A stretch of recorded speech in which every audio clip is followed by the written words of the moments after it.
அண்மை செய்தியை பார்த்து வருகிறோம். சென்னை கோயம்பேட்டில் சிமெண்ட் கலவை ஏற்றி வந்த லாரி விபத்தில் சிக்கியுள்ளது. இதுகுறித்த கூடுதல் விவரங்களை வழங்குவதற்காக எமது செய்தியாளர் சுப்பிரமணியன் இணைப்பில் இருக்கிறார்.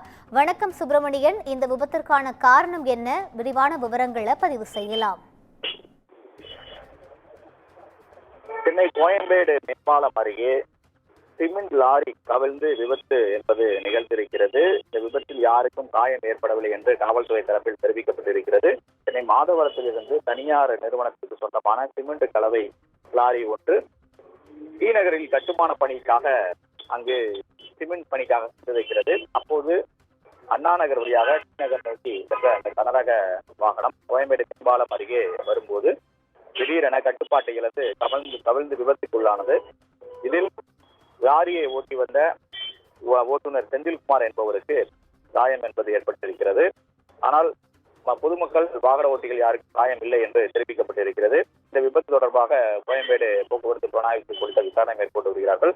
அது மட்டுமல்லாமல் லாரி கவிழ்ந்து விபத்துக்குள்ளானதால் அங்கு சிறிது நேரம் போக்குவரத்து என்பது ஏற்பட்டது.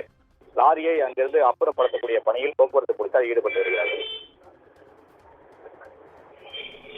கூடுதல் விவரங்களை வழங்கியமைக்கு நன்றி சுப்பிரமணியன்.